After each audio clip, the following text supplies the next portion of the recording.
सामाजिक विषय की ऑनलाइन कक्षा में सभी छात्रों का स्वागत है। जैसा कि आज हम विषय आपको लेकर आए हैं भारत की नदियाँ। आज हम भारत की नदियों के बारे में जानकारी प्राप्त करेंगे। तो भारत की नदियों में को जानने से पहले हम यहाँ पर देखें, यहाँ पर एक मानचित्र बनाया हुआ है, भारत का मानचित्र बना हुआ है। तो पहले मानचित्र के सहायता से हम नदियों का ज्ञान करेंगे। मानचित्र में पूर्व दिशा में नीचे ये बंगाल की खाड़ी है और पश्चिम दिशा में है अरब सागर। तो भारत की नदियों को हम दो भागों में विभाजित करके उनका अध्ययन करेंगे। सबसे पहले है हिमालयन नदियां और नंबर 2 प्रायद्वीपीय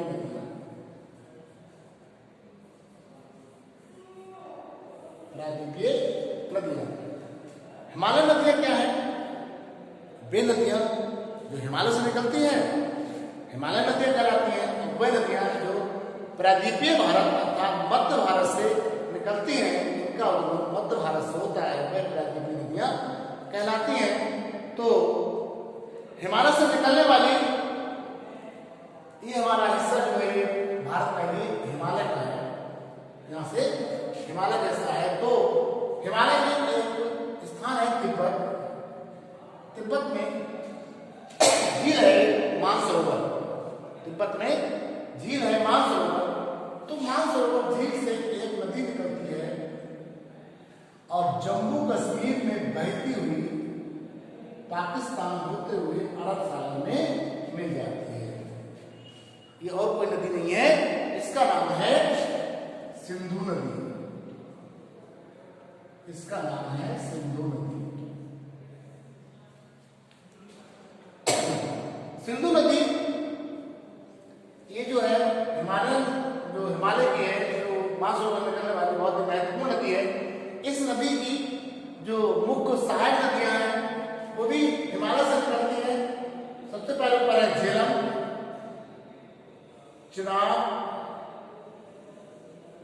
रावी, ब्यास और सतलज।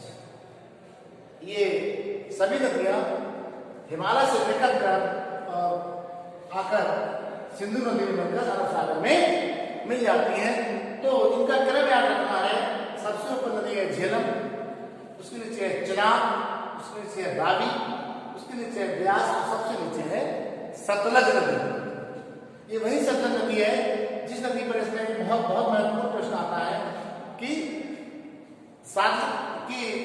सतलज नदी पर कौन सा बांध बंधा हुआ है। तो इसका उत्तर होता है सतलज नदी पर जो बांध बना है उसका नाम है भाखड़ा नागल बांध, जो भारत का सबसे ऊंचा और बड़ा बांध है। ये एक महत्वपूर्ण प्रश्न इस नदी से बनता है। अब यहाँ पर इसमें वैसे तो हर एक नदी से कोई ना प्रश्न होता है। झेलम नदी है, अगर पूछा जाए श्रीनगर कौन सी नदी किनारे बसा है तो झेलम नदी किनारे बसा है। ये प्रश्न भी आते रहते हैं। तो ये झेलम, चिनाब, रावी, ब्यास, सतलज ये नदियां जो है ये सिंधु नदी की सहायक नदियां हैं। सिंधु नदी का एक महत्वपूर्ण इसका पहलू है, इसमें कई पेपरों में, कई मैगजीन्स में, कई इसमें कई विवाद आता रहता है। सिंधु नदी जल समझौता। सिंधु नदी जल समझौता। तो सिंधु नदी जल समझौता जो है सन 1960 में उस समय के प्रधानमंत्री जवाहरलाल नेहरू के सामने समक्ष हुआ था। तो उसके उस समझौते के अनुसार सिंधु, झेलम और चिनाब नदी का 80% जल पाकिस्तान को उपयोग करना था और 20% जल भारत को उपयोग करना था। ये नदी सिंधु, झेलम और चिनाब तीन नदियों का जल 80% पाकिस्तान को उपयोग करना था और 20% भारत को उपयोग करना था। उसके बाद तीन नदियां रावी, ब्यास और सतलज। रावी, ब्यास और सतलज इन नदियों का 80% जल भारत को उपयोग करना था और 20% जल पाकिस्तान को उपयोग करना था। यही सिंधु जल समझौता कहा जाता है।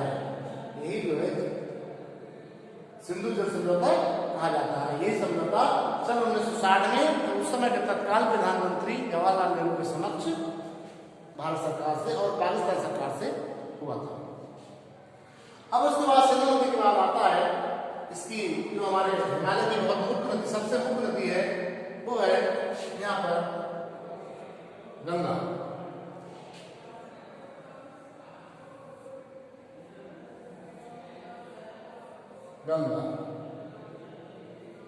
गंगा नदी का जो उद्गम स्थल है, गंगा नदी जो है गंगोत्री नामक स्थान से निकलती है, उसको गौमुखी कहा जाता है। और उत्तर प्रदेश, बिहार, उसके बाद कुछ उसका हिस्सा झारखंड में बहती हुई पश्चिम बंगाल होती हुई बांग्लादेश में चली जाती है और बांग्लादेश से बंगाल की खाड़ी में चली जाती है। लेकिन इसका एक महत्वपूर्ण पहलू ये है कि गंगा नाम इसको जब मिला है जब इसमें दो नदियां आकर मिल जाती हैं, यहाँ पर आकर, एक अलकनंदा और दूसरी यहाँ पर भागीरथी। अलकनंदा और भागीरथी मिलने, जो दो नदियां हैं उनको मिलने के बाद ही इस नदी का नाम गंगा पड़ा है और इस नदी को गंगा कहा गया है। इसके बाद इसकी एक और गंगा की जो लंबाई है वो है 2525 किलोमीटर। ये भारत की सबसे लंबी नदी है। ये भारत की सबसे लंबी नदी है और इसकी एक सहायक नदी है। अगर आपसे प्रश्न पूछा जाए कि भारत की सबसे लंबी नदी कौन सी है, तो इसका उत्तर यही होगा कि भारत की सबसे लंबी नदी जो है वो गंगा नदी है, जो कि 2525 मीटर लंबी है। इसके अब गंगा की एक सहायक नदी है यमुना। गंगा की एक सहायक नदी है यमुना, जो कि यमुनोत्री नामक स्थान से निकलकर उत्तर प्रदेश में प्रयाग नामक स्थान पर इसमें मिल जाती है। ये याद रखने का प्रश्न है, ये गंगा की सबसे बड़ी सहायक नदी है। वैसे तो गंगा की और सहायक नदी और भी है। यहाँ पर आपको देखा, यहाँ पर है कोसी, जैसे गंडक, कोसी, गंडक है, कोसी है और घाघरा आदि जो है, ये भी गंगा की सहायक नदियां हैं। ये भी आकर यहाँ पटना, जो बिहार में पटना नामक जो शहर है वहां पर आकर मिलती हैं। ये भी गंगा की सहायक नदियां हैं, परंतु गंगा की सबसे बड़ी सहायक नदी यमुना है, जो कि प्रयाग में आकर गंगा से मिलती है। अब ये यहाँ से गंगा बहती हुई और यहाँ इसके बाद इसमें चल जाती है बांग्लादेश में, पश्चिम बंगाल में बहती हुई बांग्लादेश में चली जाती है। तो बांग्लादेश में गंगा का नाम है पद्मा। बांग्लादेश में गंगा को पद्मा के नाम से जानते हैं, पद्मा कहकर पुकारते हैं। इसके बाद अब आता है इसमें जो हमारा हिमालय पर्वत है, इससे निकलने वाली एक मुख्य नदी और है, वो है मानसरोवर से एक नदी निकलती है, उसका नाम है, इसको यहाँ पर ये मानसरोवर निकलकर और बहती हुई अरुणाचल प्रदेश होकर ये आकर बांग्लादेश में आ जाती है। बांग्लादेश से ये बंगाल की खाड़ी में पहुंचती है। इस नदी को जहाँ उद्गम स्थल पर साप्त कहा जाता है। तिब्बत में इसको साप्त के नाम से पुकारा जाता है और ये वही नदी है जो भारत में आकर इसको ब्रह्मपुत्र कहा जाता है। भारत में इसका नाम है ब्रह्मपुत्र।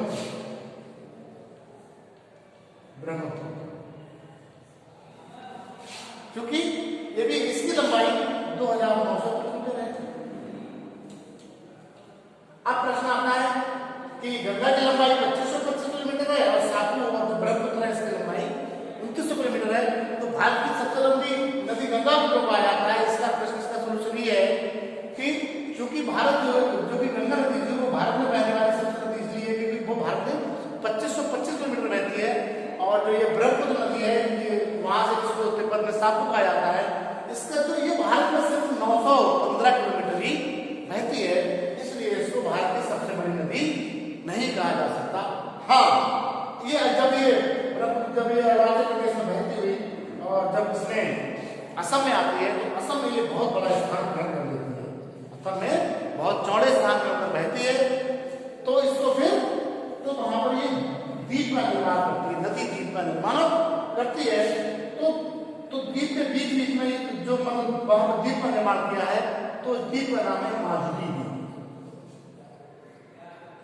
माजुली द्वीप अर्थात भारत की सबसे चौड़ी बहने वाली नदी जो ये आपकी यहाँ निकल रही है ब्रह्मपुत्र है। तो ब्रह्मपुत्र को हम भारत की सबसे चौड़ी नदी तो कह सकते हैं, लेकिन इसका अगर प्रश्न आता है कि भारत की सबसे बड़ी नदी कौन सी है, तो भारत की सबसे लंबी नदी जो है वो गंगा नदी ही है। ब्रह्मपुत्र से भारत की सबसे चौड़ी नदी है, ना कि लंबी नदी, क्योंकि ब्रह्मपुत्र भारत में सिर्फ 915 किलोमीटर ही बहती है। अब प्रश्न आता है यहाँ पर, ये जो यहाँ से गंगा का जो नाम यहाँ पर है, गंगा का नाम बांग्लादेश में होता है पद्मा, और जब ब्रह्मपुत्र जब बांग्लादेश में बहकर आती है, भारत में इसका नाम ब्रह्मपुत्र है, और जब गंगा का नाम होता है पद्मा। अब ब्रह्मपुत्र का नाम बांग्लादेश में हो जाता है जमुना।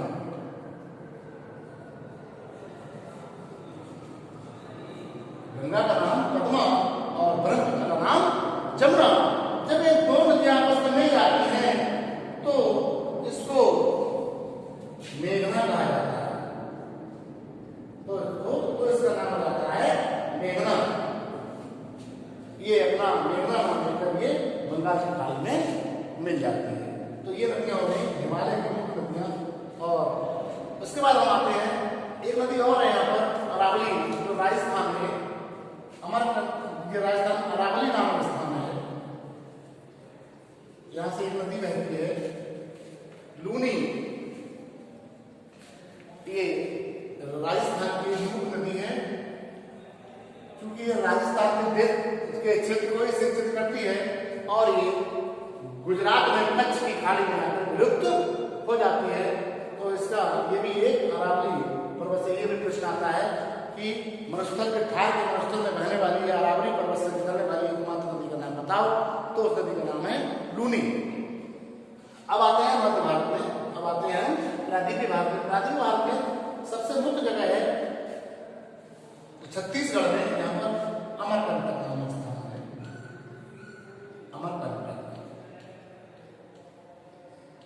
यहाँ से 3 नदियां निकलती हैं, यहाँ से 3 नदियां निकलती हैं। यहाँ से एक नदी निकलती है, यह है सोन नदी। इस नदी को बोलते हैं सोन नदी।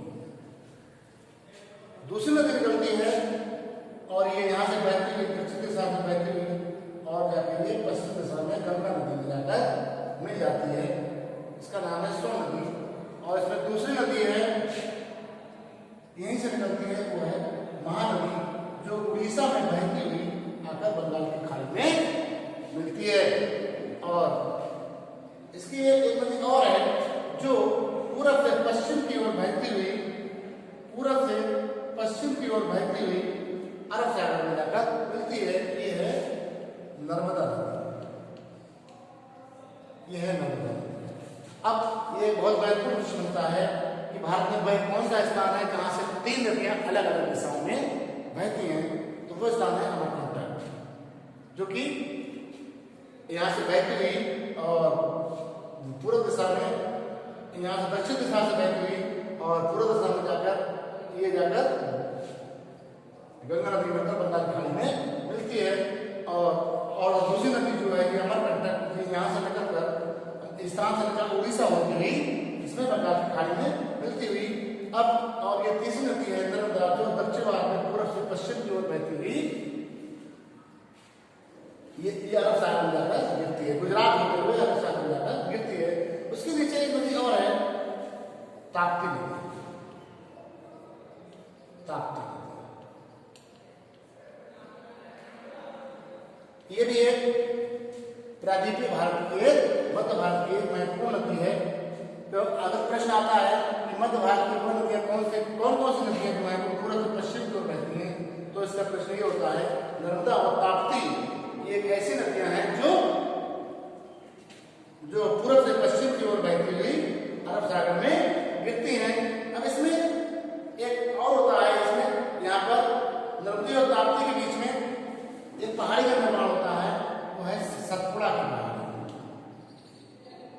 पहाड़ी का निर्माण होता है वो है सतपुड़ा की पहाड़ी। इन दोनों के बीच में एक सतपुड़ा की पहाड़ियां इसका निर्माण होता है। उसके बाद आती है ताप्ती, ताप्ती हो गई। उसके बाद है यहाँ से एक नदी और निकलती है महाबलेश्वर से, महाबलेश्वर से एक नदी निकलती है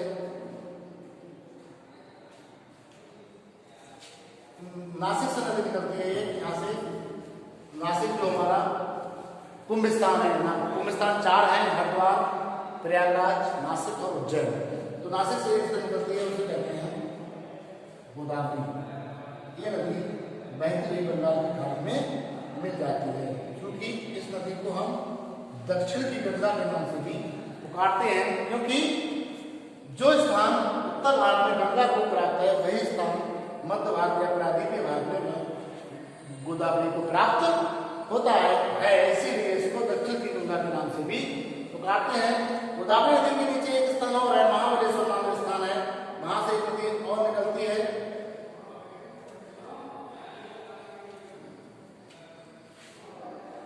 कृष्णा,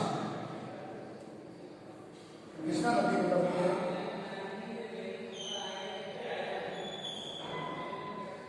कृष्णा के बाद एक नदी और है, उसे कहते हैं